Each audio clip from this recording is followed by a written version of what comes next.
નમસ્કાર વિદ્યાર્થી મિત્રો, જ્ઞાનદીપ વિદ્યાલયમાં આપનું સ્વાગત છે। ધોરણ 6માં વિષય સામાજિક વિજ્ઞાન વિશે આપણે અભ્યાસ કરવાનો છે। ધોરણ 1 થી 5માં તમે અભ્યાસ કર્યા, પરંતુ તેમાં સામાજિક વિજ્ઞાન નામનો વિષય વિશે આપણે અભ્યાસ કર્યો નહીં હોય। તો ધોરણ 6માં એક આ નવો વિષય છે સામાજિક વિજ્ઞાન, જે એક રસપ્રદ છે, જેમાં ઇતિહાસ વિશે, ભૂગોળ વિશે આપણે માહિતી મેળવવાની છે। એટલે કે પહેલાંના સમયમાં જેવી રહેણી કહેણી હતી, પહેલાંના રાજા મહારાજાઓ કઈ રીતે શાસન ચલાવતા હતા, એની વિશે આપણે આ સામાજિક વિજ્ઞાનમાં અભ્યાસ કરવાનો છે। પછી આપણે કુદરતી તરફથી કઈ કઈ ભેટો મળી છે, જેને આપણે કુદરતી કઈ રીતે જતન કરવું જોઈએ, એ બધા જ વિશે આપણે આ સામાજિક વિજ્ઞાનમાં અભ્યાસ કરીશું। આપણે સૌપ્રથમ અત્યારે પ્રથમ સત્રની વાત કરીએ। પ્રથમ સત્રમાં કયા કયા પાઠ પૂછાવાના છે એની વિશે આપણે પહેલાં માહિતી મેળવશું। તો બધા જ પાસે પાઠ્યપુસ્તક હશે, તો પાઠ્યપુસ્તકના પહેલા પેજ ઉપર અનુક્રમણિકા હશે, જેમાં પ્રથમ સત્રમાં કયા કયા પાઠ પૂછાશે તે માર્ક કરી શકશો, અથવા તો કોઈ પણ જગ્યાએ તમે લખી શકો છો કે પ્રથમ સત્રમાં કયા પાઠ છે, જેનાથી તમારી એ યાદી રહે। ચાલો જોઈએ પાઠ નંબર 1, ચાલો ઇતિહાસ જાણીએ।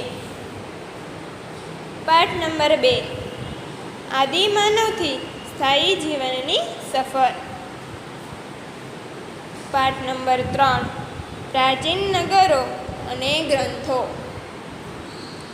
પાઠ નંબર 4, ભારતની પ્રારંભિક રાજ્ય વ્યવસ્થા। આગળ જોઈશું પાઠ નંબર 9 આવશે, આપણું ઘર પૃથ્વી। પાઠ નંબર 10, પૃથ્વીના આવરણો। પાઠ નંબર 14, વિવિધતામાં એકતા। ને પાઠ નંબર 15, સરકાર। આ આટલા થયા પ્રથમ સત્રના અભ્યાસક્રમના પાઠો, જે આપણે હજી એકવાર ટેલી કરી લઈશું। કોઈને રહી ગયું હોય તો ફરીથી માર્ક કરી શકે। પાઠ નંબર 1, 2, 3 અને 4, પાઠ નંબર 9 અને 10, પાઠ નંબર 14 અને 15। હવે પ્રથમ સત્રનો પહેલો પાઠ છે, ચાલો ઇતિહાસ જાણીએ। ચાલો ઇતિહાસ જાણીએ। ઇતિહાસ, ઇતિહાસ એટલે ઇતિ વત્તા હા વત્તા હાસ, ઇતિહાસ। અહીં ઉપર જગ્યા આપી છે, ત્યાં લખવું હોય તો લખી શકો છો, ઇતિ વત્તા હા વત્તા હાસ। આ કોઈ પરીક્ષામાં પૂછાય એવો શબ્દ નથી, પરંતુ તમારે આગળ કોઈ ગુજરાતીમાં જોડણી જોડોમાં આવી શકે છે, એટલા માટે આપણા જાણકારી માટે લખી શકો છો। ઇતિહાસ, ઇતિહાસ એટલે ભૂતકાળમાં થનારી વસ્તુઓ, એટલે કે આ પ્રમાણે હતું પહેલાંના સમયમાં એવી જે કોઈ વાતો કરવામાં આવે એને ઇતિહાસ કહે છે। એટલે કે હવે આપણા પરદાતાઓ છે એ એમના સમયની જે કોઈ વાતો કરતા હોય ને એની માહિતી આપણે મેળવી લઈએ, તો આપણે શું કહેવાય કે અમે ઇતિહાસ વિશે માહિતી મેળવી હતી। ખ્યાલ આવ્યો? ચાલો ઇતિહાસ જાણીએ, એટલે આપણે આ પાઠમાં પહેલાંના સમયના ઇતિહાસ વિશે જાણવાનું છે। ચાલો જોઈએ। તમારા 6થા ધોરણના અભ્યાસમાં સામાજિક વિજ્ઞાનના એક રસપ્રદ વિષય ઇતિહાસ વિશે આપણે જાણીશું। મેં આગળ કહ્યું કે સામાજિક વિજ્ઞાન એક રસપ્રદ વિષય છે, જે આપણે અવનવી વસ્તુઓ જાણવાની ઉત્સુકતા થાય, એટલે કે એ રસપ્રદ વિષય છે। સમાજ વિજ્ઞાનનો આપણને મનુષ્ય સામાજિક વિશ્વથી માહિતગાર કરે છે। એટલે કે સામાજિક વિજ્ઞાન એ મનુષ્યનું વિશ્વ કેવું છે એની માહિતીથી આપણે જાણકાર કરે છે। આગળ છે તે ભૂગોળ, અર્થશાસ્ત્ર, સામાજિક પરિસ્થિતિ અને સંસ્થાઓ, રાજકીય પ્રવૃત્તિઓ અને સંગઠનોની જાણકારી આપે છે।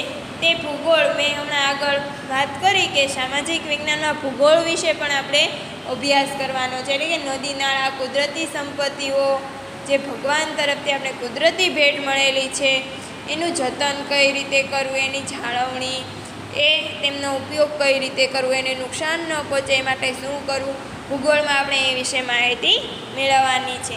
પછી આવશે અર્થશાસ્ત્ર. અર્થશાસ્ત્ર એટલે કે ઇકોનોમિક્સ.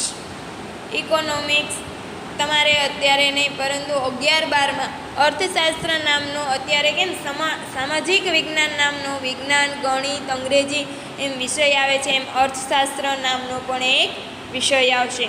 ઇકોનોમિક્સ એટલે કે ઇકોનોમિક્સમાં કિંમતમાં વધારો ઘટાડો થાય, માંગમાં ક્યારે વધારો ઘટાડો થશે, નાણાંનો વ્યય કેટલો છે, તેનો કેટલો ઉપયોગ કર્યો, કેટલો વપરાશ કરવાનો છે, એના વિશે આપણે માહિતી અર્થશાસ્ત્રમાંથી મેળવવાની છે. એ છે અર્થશાસ્ત્ર. પછી છે સામાજિક પરિસ્થિતિ, એટલે કે સમાજ લોકોની પરિસ્થિતિ કેવી છે, તેની રહેણી કહેણી, એ કોઈ ધંધા વ્યવહાર કરે છે તો કયા પ્રકારના કરે છે, એટલે કે સામાજિક પરિસ્થિતિ વિશે. અને સંસ્થાઓ, તેની સંસ્થાઓ કયા પ્રકારની છે, રાજકીય પ્રવૃત્તિઓ અને સંગઠનોની જાણકારી આપે છે, એટલે કે તેનું ગ્રુપ અને મંડળો કયા પ્રકારના છે એની જાણકારી આપે છે. ઇતિહાસ વિષય એ સિવાયના સમાજ વિજ્ઞાન આપણને વર્તમાન સમાજ જીવનનો પણ પરિચય કરાવે છે.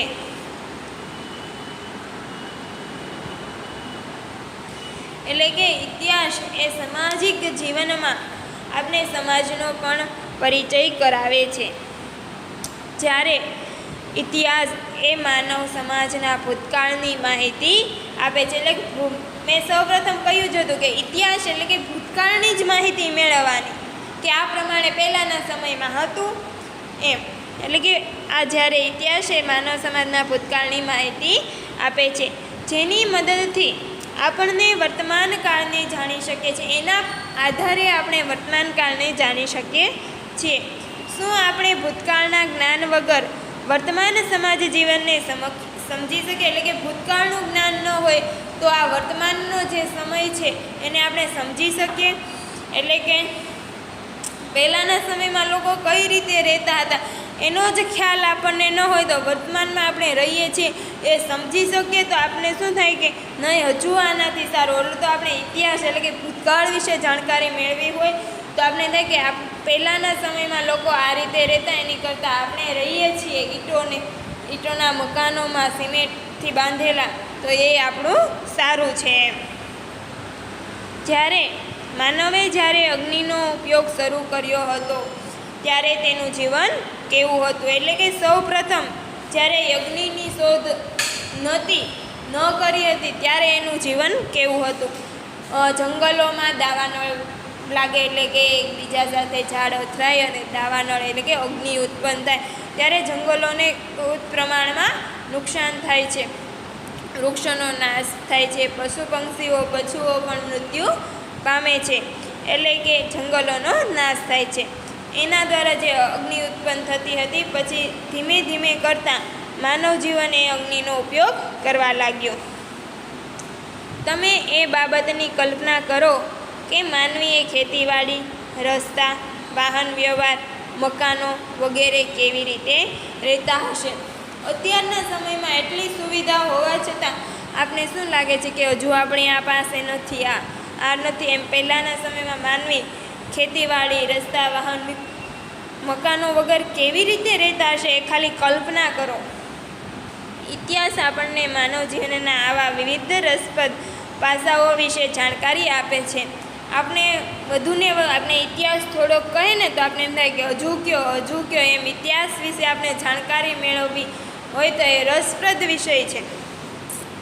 ઇતિહાસ આપણને ભૂતકાળના જુદા જુદા જીવનની સફર કરાવે છે. એટલે કે અલગ અલગ વસ્તુઓની આપણે જાણકારી મળે છે. એક યુગમાંથી બીજા અને બીજામાંથી ત્રીજા એમ અનેક યુગોના માનવ જીવનના રીત રિવાજો, માન્યતાઓ, તેમના ખોરાક અને પોશાક વિશે માહિતી આપે છે. એટલે કે અલગ અલગ યુગોમાં અલગ અલગ રીત રિવાજો હોય છે, પોશાક હોય છે, ખોરાક હોય છે. આપણે અત્યારે જોઈ લે કે આપણા દાદીના જમાનામાં કોઈ જીન્સ કે ડ્રેસ કે એવું કંઈ હતું નહીં. એમ એક યુગમાંથી બીજા યુગમાં પ્રવેશ મેળવે ત્યારે તેમની રહેણી કહેણીમાં, રીત રિવાજોમાં, ખોરાકમાં, બધામાં જ એટલે કે અલગ અલગ હોય છે. એટલે કે જાણે કે આપણને કોઈ એક જુદા જ વિશ્વમાં વિહરતા હોય એ છે એવું લાગે છે. એટલે કે જ્યારે આપણે ઇતિહાસની જાણકારી મેળવીએ ત્યારે એક યુગમાંથી બીજા યુગમાં પ્રવેશ મેળવીએ એટલે કે બધું જ અલગ અલગ હોય છે. હવે આ સામાજિક વિજ્ઞાન એ થિયરિકલ વિષય છે જે અમુકને કંટાળાજનક લાગતો હશે, પરંતુ એ સામાજિક વિજ્ઞાન એક રસપ્રદ વિષય છે જેમાં આપણે જેટલી જાણકારી મેળવીએ, જેટલું જ્ઞાન મેળવીએ એટલું ઓછું છે. એટલે કે આપણે પહેલેથી જ આપણા મગજમાં એવું સેટ કરવાનું કે સામાજિક વિજ્ઞાન વિશે એક સહેલો છે અને રસપ્રદ વિષય છે. ખ્યાલ આવ્યો? એટલે આપણે ભણવામાં ખૂબ જ મજા આવે અને જાણકારી મેળવવામાં પણ રસ લાગે. ખ્યાલ આવ્યો? આપણે આગળ જોઈશું. આપણે ભૂતકાળના માનવ સમાજનું અધ્યયન શા માટે કરવું જોઈએ એવા વિચાર તમને આવતા હશે. અત્યારે તમને એવો વિચાર મેં હમણાં જ વાત કરી કે આપણે પહેલાંના સમયનું જાણીને ક્યાં જવું છે એવા વિચારો આવતા હશે. પરંતુ ઇતિહાસ માત્ર ભૂતકાળ સાથે જ સંકળાયેલો નથી, તે વર્તમાનની વ્યવસ્થા સાથે કડીરૂપ છે. જ્યારે ઇતિહાસની જાણકારી મેળવી એ ખૂબ જ જરૂરી છે. જે અત્યારનો સમય છે એ ભૂતકાળના સમયની સાથે એટલે કે બંને વચ્ચે કડીરૂપ છે. એક યુગમાંથી બીજા યુગમાં પ્રવેશ મેળવે ત્યારે તે બંને વચ્ચેનો કડી છે. હવે આપણે આ એક ઉદાહરણ તરીકે લઈએ કે ઘડિયાળ જ છે, એમાં એક કડીમાંથી બીજી કડીમાં પ્રવેશ મેળવે તો એ બંને વચ્ચે કેવી કડીરૂપ છે, એમ આ ઇતિહાસ એટલે કે ભૂતકાળના સમયથી વર્તમાન સમય વચ્ચેની કડીરૂપ છે. આપણા પૂર્વજો કેવા હતા, તે ક્યાં રહેતા હતા, તે શું ખાતા હતા, તેમના જીવનની અનેક મહત્ત્વપૂર્ણ બાબતોની માહિતી આપી ઇતિહાસ આપણને માનવીના જીવનમાં આવેલા પરિવર્તનોથી માહિતગાર કરે છે. એટલે કે પહેલાંના સમયમાં કેવું હતું અને અત્યારના સમયમાં કેવું છે એની જાણકારી આપને આપે છે. એટલે કે માનવ જીવન પહેલાંના સમયમાં કેવું રખડતું ભટકતું જીવન હતું અને અત્યારે વર્તમાનમાં કેવું છે એના વિશે આપણે માહિતી મળે છે. આ હતી પ્રસ્તાવના. એટલે કે ઇતિહાસ વિશે થોડીક જાણકારી મેળવી આપણે. હવે આપણે જોઈશું ઇતિહાસ જાણવાના સાધન સ્ત્રોતો. એટલે કે ઇતિહાસ કઈ રીતે જાણી શકાય. હવે ઇતિહાસ તો રાજા અને મહારાજો દ્વારા રચાયેલો હતો, પણ એ અત્યારે તો કંઈ છે નહીં હાલમાં, એ તો અવસાન પામ્યા છે. એટલે હવે એનો ઇતિહાસ કઈ રીતે જાણવો એ જોઈએ છીએ. ચિત્તને વર્તમાન પત્રમાં વાંચ્યું કે ગુજરાતના કચ્છમાં 4000 વર્ષ જૂનું શહેર મળી આવ્યું. તેને આશ્ચર્ય થયું. આપણે કેવી રીતે જાણી શકીએ કે આ શહેર 4000 વર્ષ જેટલું જૂનું છે? તે કોણે અને કેવી રીતે બંધાવ્યું હશે? ત્યાંના લોકો કેવા ખોરાક ખાતા હશે, કેવા કપડાં પહેરતા હશે? એટલે કે આ ચિત્ત હતો એણે પેલા વર્તમાનપત્રમાં વાંચ્યું તો એના મનમાં તરત જ વિચાર આવ્યો કે આ 4000 વર્ષ જ જૂનું છે, એવું ક્યાં પરથી આપણે કહી શકીએ. એટલે શું છે અહીંયા સાધન અને સ્ત્રોતો, તેમના સાધનો અને સ્ત્રોતો પરથી આપણે જાણી શકીએ કે આ કયા રાજા મહારાજાનું શાસનનું છે, કેટલા વર્ષ જૂનું છે. ખ્યાલ આવ્યો? અહીંયા આગળ પ્રવૃત્તિ આપી છે. તમે ભારતના નકશામાં નર્મદા નદી શોધી કાઢો. હજારો વર્ષ પહેલાં નર્મદાના કિનારે માનવો વસતા હતા. આપણે ઇતિહાસ કેવી રીતે જાણી શકીએ? એટલે કે ઇતિહાસ જાણવા માટે આપણી પાસે જુદા જુદા સાધનો છે. એટલે કે ઇતિહાસ કઈ રીતે જાણી શકીએ એવા આપણી પાસે જુદા જુદા સાધનો છે. જેમાંથી આપણે પહેલું સાધન છે એની વિશે આપણે અભ્યાસ મેળવીશું. તાડપત્ર અને ભોજપત્ર. પ્રાચીન સમયમાં માનવી લખાણ માટે તાડપત્ર અને ભોજપત્રનો ઉપયોગ કરતો. જેને આપણે હસ્તપ્રત કહીએ છીએ. આ પૂછાઈ શકે છે પરીક્ષામાં કે પહેલાંના સમયમાં લખવા માટે શેનો ઉપયોગ થતો હતો? તો જવાબમાં આવશે તાડપત્ર અને ભોજપત્ર. તાડપત્રો એટલે તાડ વૃક્ષના પર્ણ પર લખાયેલી હસ્તપ્રતો અને ભોજપત્ર એટલે કે હિમાલયમાં થતા ભૃજ નામના વૃક્ષોની પાતળી આંતરચાળ ઉપર લખાયેલા હસ્તપત્રો. આ પણ પરીક્ષામાં પૂછાઈ શકે છે. ભોજપત્ર એ ક્યાં આવેલું વૃક્ષ છે અથવા હિમાલયમાં કયું વૃક્ષ આવેલું છે? અંડરલાઈન કરજો. તાડના પર્ણ પર અને ભુજ જેવા વૃક્ષોની છાલ પર તેઓ હસ્તપ્રત લખતા. તેમાંથી આપણને તેમની ભાષા અને જીવન જીવવાની પદ્ધતિની જાણકારી મળે છે. એટલે કે એના પરથી આપણે એની ભાષા, તેનું જીવન કઈ રીતનું હતું તેની જાણકારી ખૂબ સહેલાઈથી મળી શકે છે. આવી અનેક હસ્તપ્રતો મળી છે. તાડપત્ર અને ભોજપત્ર પર લખેલી હસ્તપત્રોમાંથી ભારતના પ્રાચીન યુગ માનવી વિશે આપણે માહિતી મળે છે. એટલે કે આપણે 3 યુગ હતો: પ્રાચીન યુગ, મધ્યકાલીન યુગ અને આધુનિક યુગ એટલે કે અર્વાચીન યુગ. એમાં 3 ભાગ હતા. એમાં શું કીધું છે? હસ્તપ્રતોમાંથી ભારતના પ્રાચીન યુગના માનવી વિશે આપણને માહિતી સરળતાથી મળી શકે છે. પ્રાચીન યુગ એ સિંધુથી કે હર્ષવર્ધન સુધીનો હતો. મધ્યકાલીન યુગ એ મુગલ શાસનો સુધીનો હતો. અને આધુનિક યુગ કે અર્વાચીન યુગ એ દેશ વિદેશોથી કે અત્યાર સુધીનો સમયગાળો એ આધુનિક કે અર્વાચીન યુગ હતો. આ હતું તાડપત્ર અને ભોજપત્ર. એટલે કે એ જે તાડપત્ર અને ભોજપત્ર પર જે લખાણો લખેલા છે એના આધારે આપણે નક્કી કરી શકીએ છીએ કે આ કયા સમયનું લખાણ છે અને કયા રાજાઓનું લખાણ છે. એના આધારે પછી તેના રીત રિવાજો, રહેણી કહેણી, ખોરાક અને તે કયા પ્રકારનું શાસન કરતા હતા, તેના ધર્મદાન વિશે આપણે બધા જ વિશે જાણકારી મેળવી શકીએ છીએ. આગળ એક આકૃતિ આપી છે 1.1. ભોજપત્ર અને તાડપત્ર જે એના અંદર લખાણ લખેલું છે. હવે કઈ ભાષામાં લખાણ લખેલું છે એ આપણે દેખાતું નથી, પરંતુ આ જે લખાણ લખેલું છે એના આધારે નક્કી કરી શકે છે, ઇતિહાસ જાણી શકે છે. એટલા માટે અહીં કીધું છે કે ઇતિહાસ જાણવાનું આ સાધન અને સ્ત્રોત છે. હવે જ્યારે આ તાડપત્ર અને ભોજપત્ર પર જે લખાણ લખવામાં આવતા હતા એ સહેલાઈથી વર્ષો પહેલાંના એમના એમ જ છે. અત્યારના સમયમાં તો કાગળ પર જે લખાણ લખેલું હોય એ તો ભૂસાઈ જાય, ફાટી જાય, તૂટી જાય, પલળી જાય. એમાં તાડપત્ર અને ભોજપત્રને કંઈ થતું જ નથી. આગળ જોઈએ.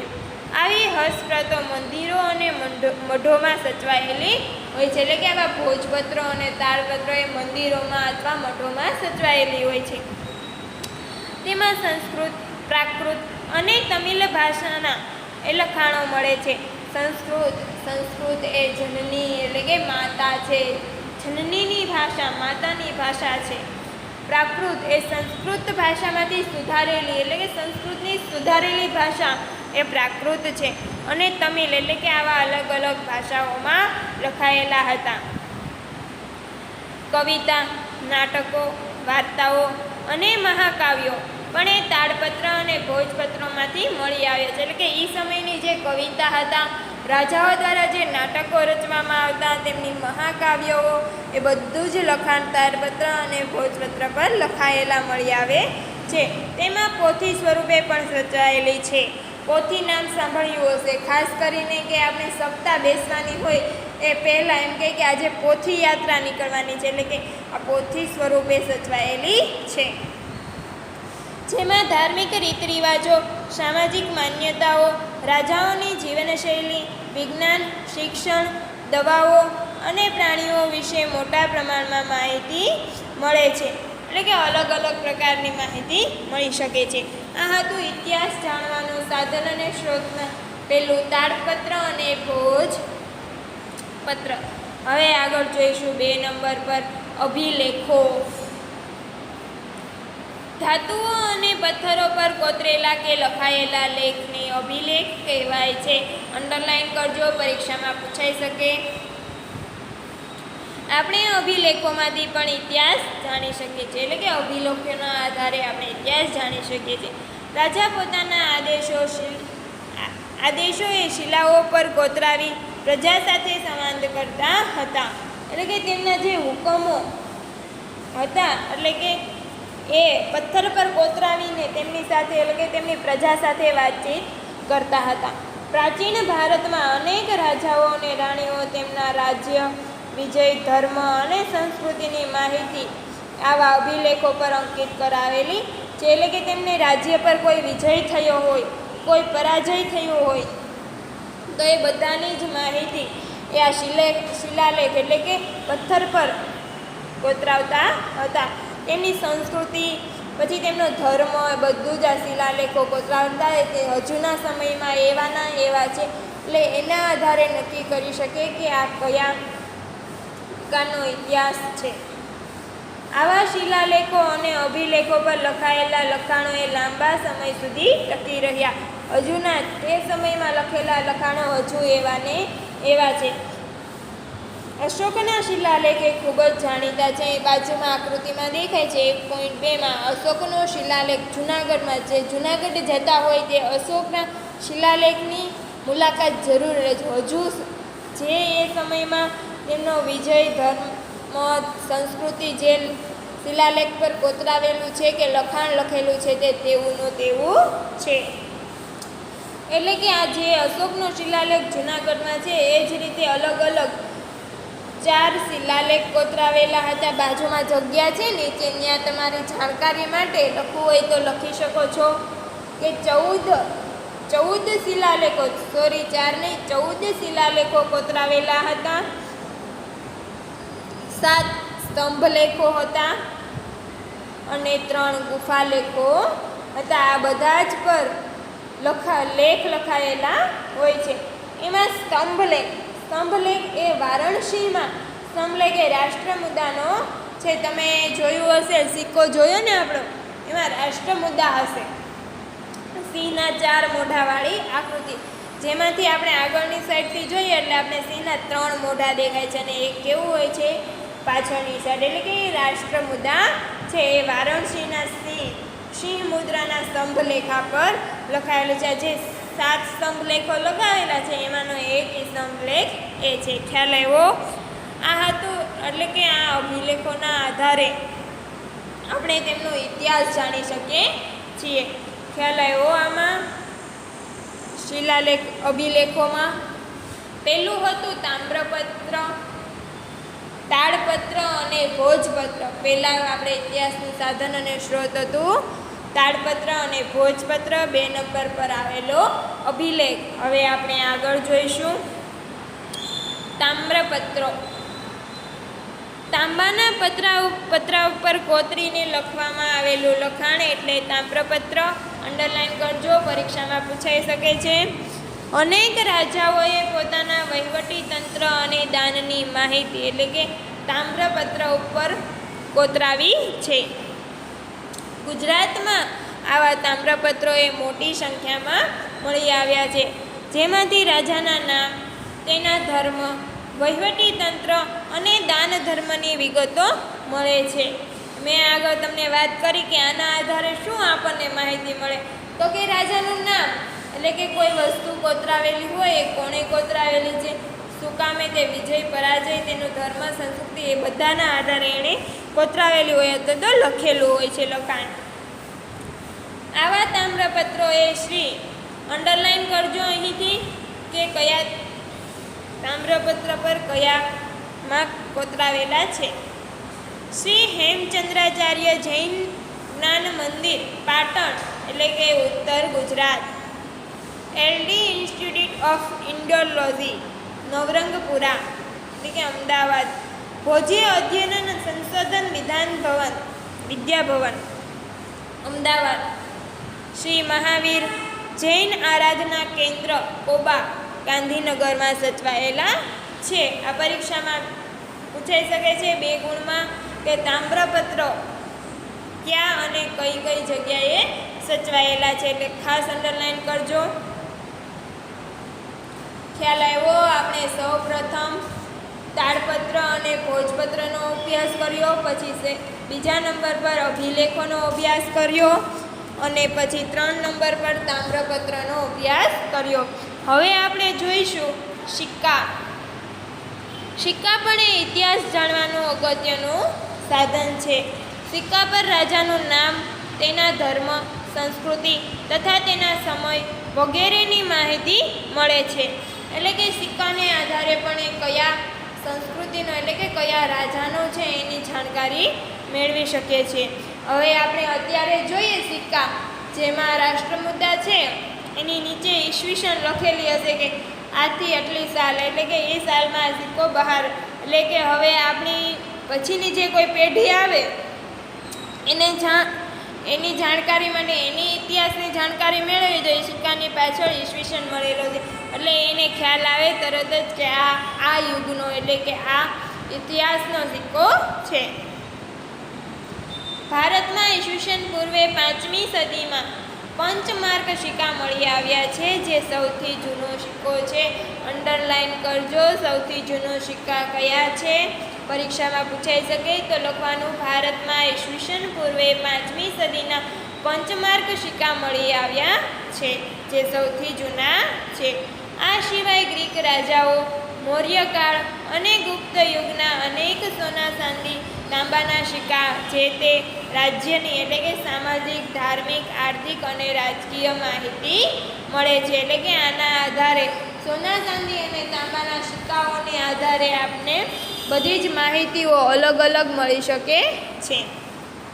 આ હતી સિક્કાની જાણકારી. આપણે આગળ જોઈએ. અહીં 1.3માં સિક્કાઓ અને 1.4માં પંચમાર્કના સિક્કાઓ દર્શાવેલા છે. કે જે ઉપર જે સિક્કાઓ છે એના આધારે કયા યુગનો છે એની જાણકારી મેળવી શકે છે, કઈ સંસ્કૃતિ છે, કઈ રાજાનો છે. અને પંચમાર્ક સિક્કા કેવા હોય છે જો એ આકૃતિ 1.4માં દર્શાવેલી છે. પંચમાર્ક સિક્કા ધાતુના ટુકડાઓને છાપ ઉપસાવી બીબામાં મૂકી દબાણ આપી બનાવતા સિક્કાને પંચમાર્ક સિક્કા તરીકે ઓળખવામાં આવે છે. એટલે કે આમાં પંચમાર્ક સિક્કા કોને કહેવાય, કઈ રીતે ઓળખાય છે એ પણ પૂછાઈ શકે છે. તો આપણે તે અંડરલાઈન કરજો, ખ્યાલ આવ્યો. અને પંચમાર્ક જો ધાતુના ટુકડાઓને છાપ ઉપછાવીને બનાવવામાં બીબામાં મૂકી તેને દબાણ આપીને બનાવવામાં આવતા સિક્કાને પંચમાર્ક સિક્કા તરીકે ઓળખાય છે. આપણે આજે થોડીક સામાજિક વિજ્ઞાન કઈ પ્રકારનું હોય છે એની માહિતી મેળવી અને પછી જોયું કે ઇતિહાસ એટલે કે ઇતિહાસ કઈ રીતે જાણી શકાય એવા સાધન અને સ્ત્રોતની આપણે માહિતી મેળવી. એમાં 3 પ્રકારના હતા: ભોજપત્ર, તાડપત્ર. 2 નંબર પર અભિલેખો હતા. 3 નંબર પર તામ્રપત્ર એટલે કે તામ્રપત્રોમાં સિક્કા અને પંચમાર્ક નામના સિક્કાઓ વિશે આપણે અભ્યાસ મેળવ્યો. આજે આપણે અત્યારે આ વિડીયોમાં અહીં સુધી રાખશું. Thank you.